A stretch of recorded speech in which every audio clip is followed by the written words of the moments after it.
My name is Victoria and welcome to my August wrap-up. The first book I read in August was Look in the Shadows by Lynn Flewelling. This is book 1 in the Night Runner series, which is a fantasy series revolving around two main characters, Alec and Rowell. Alec of Kerry is taken prisoner for a crime he didn't commit, and as he listens to others around him being tortured, he really believes that he is about to die. But then he is saved by his cellmate Rowell of Rahimney. Rowell is a master of disguise, a wizard, a spy, a rogue, a thief, and a noble. He takes Alec on as his apprentice, and the pair are thrown into an evil plot that surely neither of them can survive. Alec starts off as a very innocent and scared 16-year-old, but he progresses and he soon falls into the world with the rest of them. He learns things that he never even thought were true, like yes, there are wizards, and yes, there are dragons, and Rowell has ridden a dragon, and he learns of new people and new lands, and he's soon travelling along them. It's a fast-paced fantasy with a lot of running around, jumping off rooftops, fights in alleys, and swords and archery and horses, but there is also a deeper plot running through it, a more sinister one, which I am not going to talk about because that is part of the fun of this book. I adored it. If you can't already tell, 5 stars, 50 stars, all the stars for this book. It's everything I never knew I wanted from a book, and I am very grateful that this book is in my life. The second book I read this month was Eleanor and Park by Rowell, and this is the story of two teenagers who meet on a bus. Eleanor is the new girl in school, and she dresses so different from everyone else that it's very clear she's gonna have a hard time.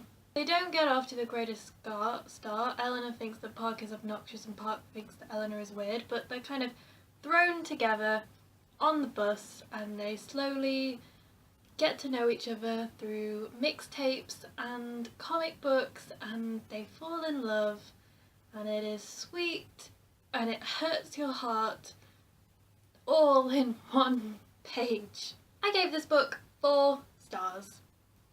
I really enjoyed it. It was the first Rainbow Rowell book I read, and I'm glad I started with this. I thought it was an interesting place to start. You know, I'd heard so much about this, as you do with any Rainbow Rowell book. I can totally see what people mean about her writing being realistic and really making you feel something, because this book really did make me feel, especially the ending, which I obviously won't go into, but that was there. Very easy to read, and I think that's part of the reason I didn't give it 5 stars. There was just a little something missing. It wasn't spectacular. I didn't think it was completely unique, but I thought it was great and I loved it, and I read through it on my sunbed like it was nobody's business.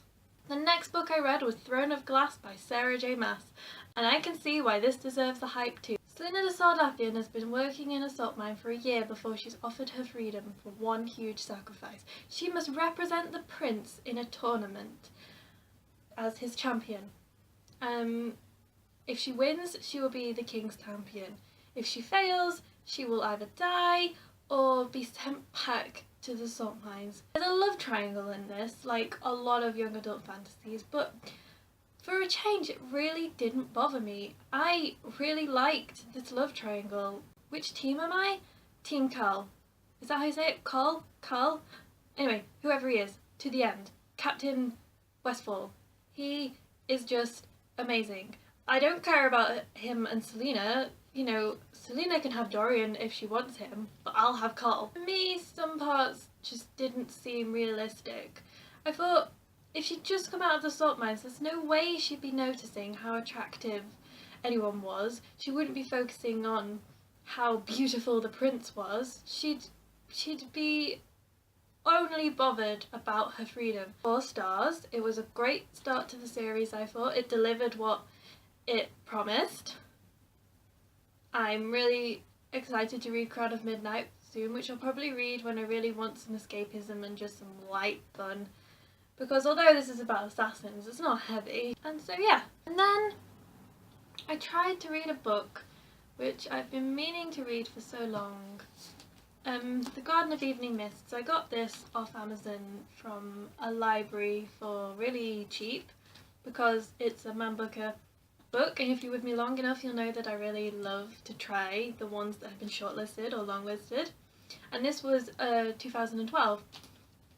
And it sounds really interesting. It's about a girl who survived a prisoner of war camp in Japan, but there's just something, I don't know, maybe I wasn't in the mood. I think I'm really going to enjoy this. It's just quite depressing. So I put down this when someone lent me The 1+1 by Jojo Moyes. This book really surprised me. I wasn't really expecting anything when I went into it because I hadn't read any other books by this author, and I didn't even really look at what it was about. I just thought, that sounds good, I'll read that next. But I ended up sitting there and reading 400 pages in a day. This is a romance, but it's primarily a family drama. Jess is a cleaner and a barmaid, working 2 jobs just to scrape enough money to get by after her husband's left her. She has a teenage stepson who's being bullied at school and just does not fit in, and she has a brainiac genius daughter at maths who is desperate to go to a school that understands her, but obviously that's a private school and the fees are just ridiculous, and Jess really does not even come close to having enough money to pay for that, even with a 90% scholarship. Ed is a millionaire who is facing legal action after spilling secrets he really shouldn't have spilt. Due to a night with Jess and the police, they are thrown together and end up driving to Scotland via the B roads. I gave this book 5 stars because it delivered everything it promised, and that's a big part of how I rate my books. I rate them on enjoyment and I rate them on whether they did what they were intending to do. It was lovely, and if you just want something easy to read, then I really recommend this.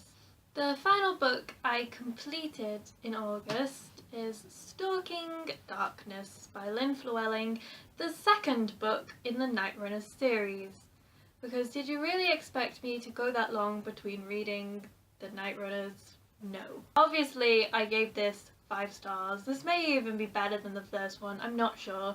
It had more character development, it had more romance in it between the 2 main characters, which was really welcomed and really nice. The first storyline of this Night Runners series is wrapped up in these first 2 books, and all of the questions I had were answered.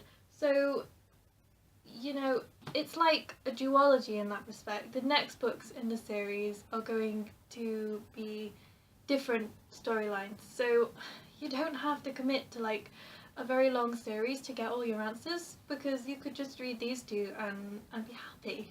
Read them now, read this one right now, look at him, look at Serrigal, read Serrigal. And the book I'm currently reading and hope to finish soon is The Prisoner of Night and Fog by Anne Blankman. I'll have a review of it. I'll have a review of it up as soon as I've finished reading it, but I expect the review to be positive. Thank you for watching, and I will have another video up hopefully soon. So